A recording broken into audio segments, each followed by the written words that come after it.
AI movie നമ്മുടെ മലയാളത്തിലേക്ക് ആദ്യമായിട്ട് വരുന്നു. കുറേയേറെ സിനിമകൾ ഇതിനിടെ തന്നെ AI മൂവിയാണ് എന്ന് പറഞ്ഞ് പ്രഖ്യാപിച്ചിരുന്നു. പക്ഷേ അതൊന്നും റിലീസിങ് ഘട്ടത്തിലേക്ക് വരെ എത്തിയില്ല. പക്ഷെ നമ്മുടെ വാഗ്ദത്ത ഭൂമി അടുത്ത ദിവസം തന്നെ തിയേറ്ററുകളിലേക്ക് എത്തുന്ന ഈ ഒരു സന്തോഷ നിമിഷത്തിന് സാക്ഷ്യം വഹിക്കാനായിട്ട് ഇന്നിവിടെ എത്തിച്ചേർന്ന എല്ലാവരെയും ഹാർദമായി സ്വാഗതം ചെയ്യുകയാണ്. നല്ലൊരു കൈ നൽകാം വാഗ്ദത്ത ഭൂമി എന്ന ഈ ഒരു സിനിമയ്ക്കായിട്ട്. Thank you so much. എന്നെ ഒന്ന് പരിചയപ്പെടുത്തിക്കൊണ്ട് തുടങ്ങാം. എൻ്റെ പേര് RJ ജുവൽ ബേബി. നമ്മുടെ റേഡിയോയിൽ 107.5 FM റെയിൻബോയിൽ RJ ആയിട്ട് വർക്ക് ചെയ്യുന്നു.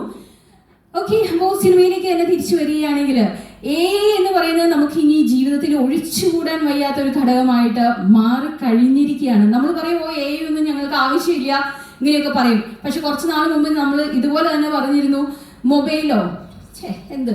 പക്ഷെ എത്രയോ പെട്ടെന്ന് അത് നമ്മുടെ ജീവിതത്തിലെ ശ്വാസം പോലെ ഇടം പിടിച്ചു അല്ലേ. അതുപോലെ തന്നെ സിനിമകളിൽ ഇപ്പോൾ AI വന്നു കഴിഞ്ഞിരിക്കുകയാണ്. ഡബ്ബിങ്ങുകളിൽ ആദ്യമേ വന്നു കഴിഞ്ഞു. അതുപോലെ തന്നെ ഗ്രാഫിക്സ്, ഇതിനെല്ലാം തന്നെ പാട്ടുകൾ ഇപ്പോൾ AI ചെയ്യുന്നു. മിനിറ്റുകൾക്കുള്ളിൽ സെക്കൻഡുകൾക്കുള്ളിൽ 4 വരി എഴുതി കൊടുത്തു കഴിഞ്ഞാൽ അടിപൊളി മ്യൂസിക് ഇട്ട് നമ്മുടെ കയ്യിലേക്ക് വരുന്നു. എന്തുകൊണ്ട് സിനിമ? അത് ചിന്തിച്ചത് നമ്മുടെ വാഗ്ദത്ത ഭൂമിയുടെ ഡയറക്ടറും പ്രൊഡ്യൂസറും എല്ലാമാണ്. അവർക്ക് നല്ലൊരു കൈ നൽകാം. അപ്പോൾ ഞാൻ അധികം ഇൻട്രൊഡക്ഷൻ എന്ന് പറഞ്ഞ് ദീർഘിപ്പിക്കുന്ന